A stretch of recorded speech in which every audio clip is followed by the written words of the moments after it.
What's up, Basketball Brain fans and members? I'm recording outside again. We'll see how this goes. I looked for an office to record from, but the offices were either occupied or the ones they sent me, there was so much background noise in the office, it just didn't make sense. I thought, well, it's really nice outside. Why don't I just do it outside?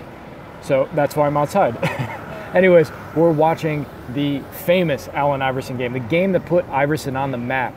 It's when he crossed over the GOAT, Michael Jordan. And I know a lot of you guys are young. You didn't see Iverson when you were growing up. Obviously, you're still growing up. Look at him there. Young man. He was so good. He was so good. He was so quick, and it's scary to think about. It's not scary to think about. It's exciting to think about. It's kind of wistful to think about what he would do in today's NBA, minus the hand checking, how quick he was. When you see what Curry and Damian Lillard and Chris Paul, the numbers these guys are putting up, how much Iverson would actually score today. It would be fun to watch. It would be one of those, you know, when a player goes on like those big scoring binges, I could easily see Iverson today's game going for like, 10 straight 45-plus games. I know that sounds crazy, but it's really true. Now, I've done another video on Iverson. Just, if you watch Iverson, he hits the rim so little. Hopefully it doesn't make me a liar in this footage, but I remember watching him, and he swishes the ball, like real swish, no rim in his diet, so frequently. Yeah, okay, so my memory from childhood is not mistaken. Those first 3 shots did not touch rim. His ability to focus and just put the ball into the center of the hoop, which is what we teach in the full program. Put the ball in the center of the hoop.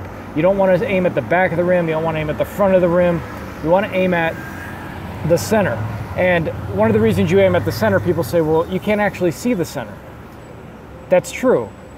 I'll tell you, one time I took a golf lesson, and everybody says keep your eye on the ball. And this golf professional told me, he was a PGA Tour pro, he said, well, the club moves too fast. You can't actually see the ball when you hit. You see the ball with your mind. So I thought, well, that's true with basketball too. You put the ball in the center of the hoop, and you actually are shooting with your mind. That's why we have you do mental swishes every morning in the full program. I was saying before is I did another video on Iverson, and the video on Iverson talks about how Iverson trained. Now, he was not famous for getting in the gym, putting up a ton of shots. He wasn't famous for, his grueling conditioning program or anything like that. Instead, when he was in high school, his coach had him work on his mental game. Iverson supposedly took to it. The video I'll link below in the description so you can listen to that. This isn't me just making this up, okay? He really did mental training to the exclusion of all else. And his high school coach talked about it. It was in an article, I believe it's on ESPN, and I'll link, I'll link that video below. So you're looking at Iverson, somebody who didn't practice, who became excellent simply by using his mind. Now, he had a lot of natural gifts, etc., but it was his ability to visualize the game before he went and played that made him so great.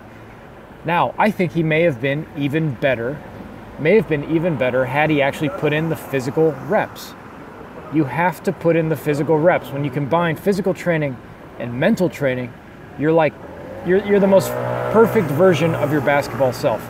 You can't get much better if you're doing those two things, because your mind's right.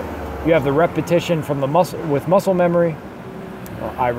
Rodman he always did these funky saves. He'd grab rebounds and do his version of the Jordan logo, but just holding the rebound out. Oh, here we go. Hold on. Here's the crossover. Whew. You know what I always love about that is Jordan almost still blocks him after being crossed. And I know Jordan's taller, but almost being, completely lost by 6 feet. Misjudges it, still almost gets his hand on the shot. Kudos to Iverson for maintaining focus, eyes on the center of the hoop, and knocking it down.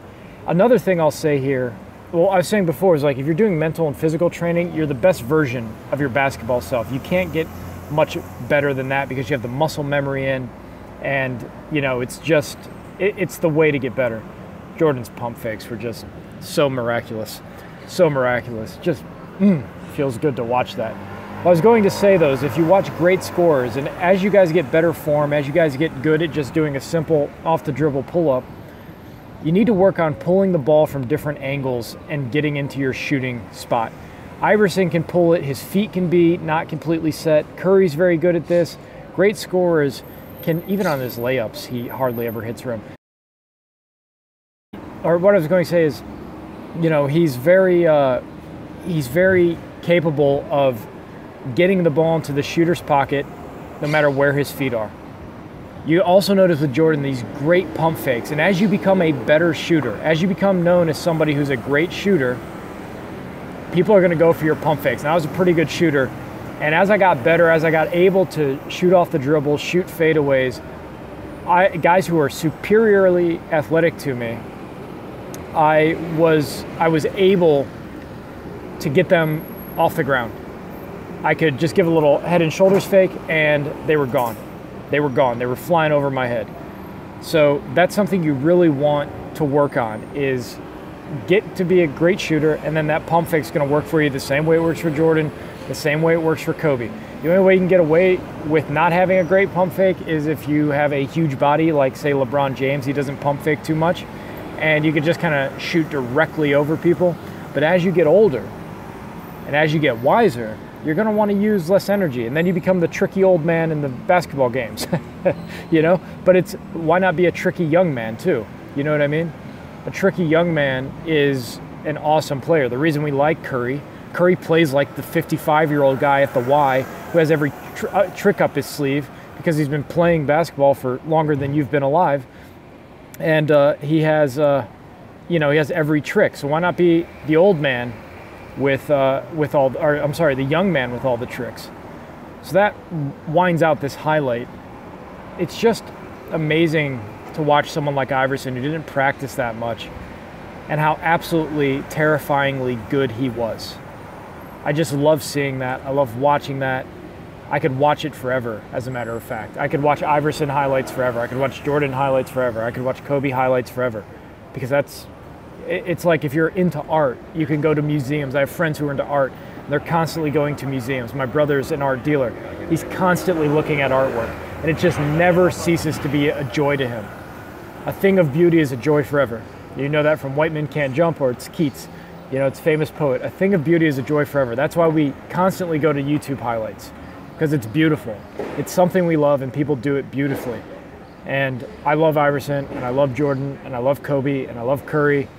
And I'm starting to love LeBron's game a little bit more. I'm not saying he's not a great player. Again, I just don't like the aesthetics of LeBron. Same with like Paul Pierce, even Russell Westbrook. I don't like to watch them play because I don't like the way their body moves. I know I'm going off on a little bit of a tangent here, but you know, I'm just giving you my personal opinion. This has nothing to do with helping your game. So I hope you like it. Again, I'm not saying they're not great players. I just don't think they're graceful, and I love gracefulness. I love gracefulness.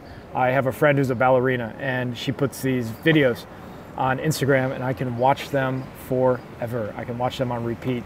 She just moves so gracefully. So that's the perspective I come from. Some guys like LeBron. They like somebody who moves kind of like a transformer, right? He's kind of like this big transformer, and he goes very, you know, angly through the lane and down the court. Anyways, that's all. I'm going to do another video again on aesthetics and basketball, so I hope you guys will like, subscribe, check out the full program. I'll talk to you soon. Adios.